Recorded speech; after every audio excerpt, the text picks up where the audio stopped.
నమస్కారం. Welcome to my channel. ఈ వీడియోలో ప్రభుత్వ ఉద్యోగులకు, పెన్షనర్లకు 12 నెలలకు సంబంధించిన డీఏ, డీఆర్ బకాయిల గురించిన తాజా సమాచారం ఈ వీడియోలో తెలుసుకుందాము. సో, వీటి విడుదల పైన తాజా సమాచారం అండి. సో, వీడియోనైతే ఎక్కడికి స్కిప్ చేయకుండా ఎండ్ వరకు చూడండి. అప్పుడే పూర్తి ఇన్ఫర్మేషన్ అర్థమవుతుంది. అలాగే వీడియోకి ఒక లైక్ చేయండి. వీడియోని తోటి ఉద్యోగ మిత్రులతో షేర్ చేయండి. కొత్తగా మన ఛానల్ చూస్తున్న వారు సబ్స్క్రైబ్ చేసుకున్నట్లయితే మన ఛానల్ అయితే సబ్స్క్రైబ్ చేసుకోండి. దీని ద్వారా నేను చేసే లేటెస్ట్ వీడియోస్ అన్నీ మీ వరకు రీచ్ అవుతాయి. ఇక ఆలస్యం చేయకుండా మన వీడియోలోకైతే వెళ్ళిపోదాము. ఉద్యోగులకు ఆ 18 నెలల బకాయిల గురించి పార్లమెంట్‌లో కీలక ప్రకటన అండి. ఈ కోవిడ్ మహమ్మారి సమయంలో నిలిచిపోయిన ఏదైతే 18 నెలల డీఏ, డీఆర్ బకాయిలు ఉన్నాయో వాటి కోసం ప్రభుత్వ ఉద్యోగులు మరియు పెన్షనర్స్ అంతా కూడా ఎదురు చూస్తూ ఉన్నారు. ఈ విషయంపై ఇప్పటికే ఉద్యోగ సంఘాలు ప్రభుత్వానికి పలుమార్లు వినతులు కూడా పంపించాయి. సో, ఇప్పుడు పార్లమెంట్‌లోను కూడా ఈ అంశం అయితే చర్చకొచ్చింది. ఈ క్రమంలో కేంద్ర ఆర్థిక మంత్రిత్వ శాఖ కీలక ప్రకటన అయితే చేసింది. ఆ వివరాలు ఇప్పుడు తెలుసుకుందాము. సో, కరోనా మహమ్మారి సమయంలో విజృంభించినటువంటి ఈ కేంద్ర ప్రభు విజృంభించిన సమయంలో కేంద్ర ప్రభుత్వ ఉద్యోగులకు డీఏ అయితే కేంద్రం నిలిపివేసింది. సో, కేంద్రం నిలిపివేయడంతో రాష్ట్ర ప్రభుత్వాలు కూడా మొత్తం నిలిపివేశాయన్నమాట. ఈ 18 నెలలకు సంబంధించిన డీఏ, డీఆర్ బకాయిలైతే ఉద్యోగులకు రావాల్సి ఉంది. వీటి కోసం కేంద్ర ప్రభుత్వం ఉద్యోగులు మరియు పెన్షనర్లు ఎంతగానో ఎదురు చూస్తూ ఉన్నారు.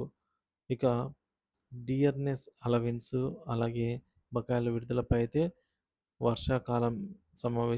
పార్లమెంట్‌లో వర్షాకాలం సమావేశాల్లో చర్చకు వచ్చింది. పార్లమెంటు సభ్యుల్లో ఇద్దరు డీఏ బకాయిలపై అయితే కేంద్రాన్ని ప్రశ్నించారు. ఇద్దరు సభ్యులు అడిగిన ప్రశ్నలకు కేంద్ర ఆర్థిక శాఖ మంత్రి సమాధానమైతే ఇవ్వడం జరిగింది. సో, కోవిడ్-19 వైరస్ విజృంభణ సమయంలో నిలిపివేసిన 18 నెలల డీఏ, డీఆర్ బకాయిలు విడుదల చేస్తూ ఉన్నారా? ఈ అంశంపై కేంద్రం ఎలాంటి నిర్ణయం తీసుకుంది? ఎందుకోసం బకాయిలు ఇవ్వటం లేదు? సో, లేదనే కారణం వెల్లడించాలి అనైతే ప్రశ్నించారు. ప్రపంచంలోనే మూడో అతిపెద్ద ఆర్థిక వ్యవస్థలోనూ ఉద్యోగులకు డిఆర్‌ఎస్ అలవెన్స్‌లు నిలిపివేయడం ఏంటి అనైతే ప్రశ్నించారు. 2024లో ఇప్పటి వరకు అందిన వినతులు, ఫిర్యాదుల వివరాలు వెల్లడించాలి. వాటిపై ఎలాంటి నిర్ణయం తీసుకున్నారో సభకు తెలియజేయాలని అయితే కోరడం జరిగిందండి. సో, ఈ మేరకు రాజ్యసభలో రాతపూర్వకంగా అయితే సమాధానం ఇచ్చారు ఆర్థిక మంత్రిత్వ శాఖ పంకజ్ చౌదరి గారు. సో, 2020 జనవరి 1 అలాగే ఇది మొదటిదండి. సో, 2020 జూలై 1 రెండోది. సో, ఇది మూడవ డీఏ. జనవరి 2021కి సంబంధించి ఈ 3 డీఏల తేదీల్లో కేంద్ర ప్రభుత్వ ఉద్యోగులకు, పెన్షన్లకు చెల్లించవలసిన 3 విడతల డిఆర్‌ఎస్ రిలీఫ్ స్తంభింపజేయాలనే నిర్ణయము కోవిడ్-19 నేపథ్యంలోనే తీసుకోవాల్సి వచ్చింది అని ఆర్థిక మంత్రిత్వ శాఖ వెల్లడించింది. తద్వారా ప్రభుత్వ ఆర్థిక వ్యవహారాలపై ఒత్తిడి తగ్గుతుందని భావించే ఈ విధంగా చేయడం జరిగిందని అయితే నిర్ణయం తీసుకుంది. సో, కేంద్రం ఈ మేరకు నిర్ణయం తీసుకోవడం జరిగింది. 2024లో ఇప్పటివరకు national council of joint consultative machinery సహా ప్రభుత్వ ఉద్యోగుల సంఘాల నుంచి వినతులు అందుతూనే ఉన్నాయి. గడిచిన 3, 4 ఏళ్ల నుంచి కూడా. సో, 2020లో కరోనా మహమ్మారి కారణంగా ఏర్పడిన ప్రతికూల ఆర్థిక ప్రభావం, అలాగే ప్రభుత్వం తీసుకున్న సంక్షేమ చర్యల ఫైనాన్సింగ్ కారణంగా ప్రభుత్వంపై ఒత్తిడి పెరిగింది. ఈ కారణంగానే డీఏ లేదా డీఆర్ బకాయిలు చెల్లించడం ఆచరణీయాంశంగా పరిగణించలేదు. అంటే పెద్ద ఇంపార్టెంట్‌గా తీసుకోలేదని చెప్తున్నారు అని కేంద్ర మంత్రి పంకజ్ చౌదరి అయితే తెలిపారు.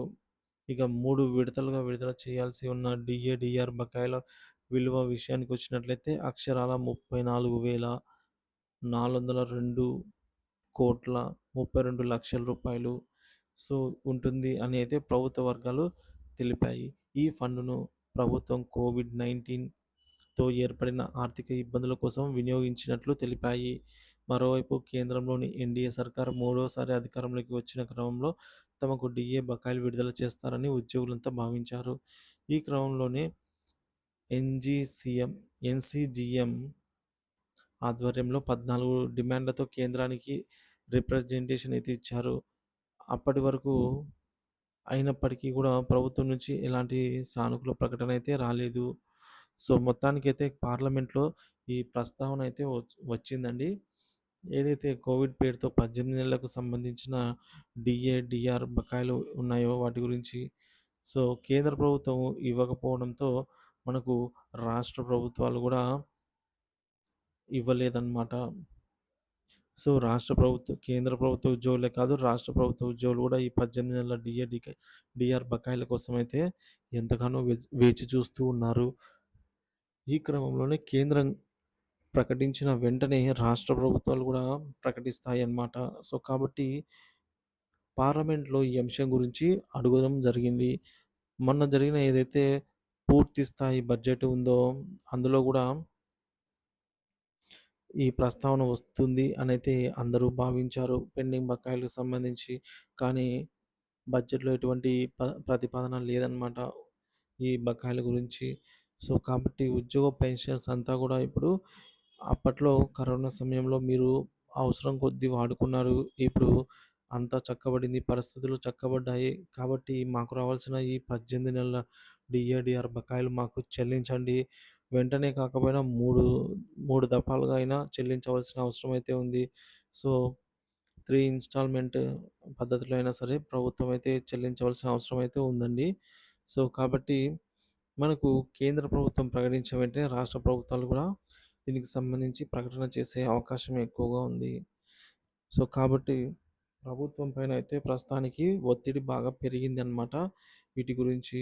అందుకే ఈ పార్లమెంట్‌లో గూడా ఈ అంశంపై అయితే ఇద్దరు క్వెషన్ జేయడం జరిగిందనమాట. కాబట్టి మనకు దీని గురించి త్వరలో గుడ్ న్యూస్ రానుందనైతే అర్థమవుతుంది. సో, మోదీ సర్కార్ మూడోసారి అధికారం చేపట్టిన తర్వాత ఉద్యోగులకు చేయవలసిన వాటిలో ఈ 18 నెలల డీఏ బకాయిలు గూడా ఒకటండి. సో, సుమారుగా మనం జూసుకున్నట్లయితే రూ. 35,00,00,000 కేవలం కేంద్ర ప్రభుత్వ ఉద్యోగులకు మాత్రమే. ఇక రాష్ట్రాలకు సంబంధించి రాష్ట్ర ప్రభుత్వ ఉద్యోగులకు కూడా మనకు జూసుకున్నట్లయితే వేల కోట్ల బకాయిలే ఉన్నాయి. సో, కాబట్టి వీటన్నిటిని గూడా త్వరితగతిన చెల్లించాలి అనైతే సభ్యులు అడుగుతూ ఉన్నారనమాట. సో, కాబట్టి మనకు ఈ మేరకు ఆహ్, త్వరలో అయితే శుభవార్త రానుందండి. సో, ఇది ఇన్ఫర్మేషను. ఏదేమైనప్పుడు కూడా మనకు 18 నెలల డీఏ, డీఆర్ బకాయిల గురించి ఎటువంటి తాజా న్యూస్ ఉన్నా సరే మన ఛానల్‌లో అయితే వీడియో ద్వారా పబ్లిష్ చేస్తూనే ఉంటాను. మన ఛానల్‌ని సబ్స్క్రైబ్ చేసుకోండి. అప్డేట్స్ అయితే ఫాలో అవుతూ ఉండండి. Thank you for watching this video.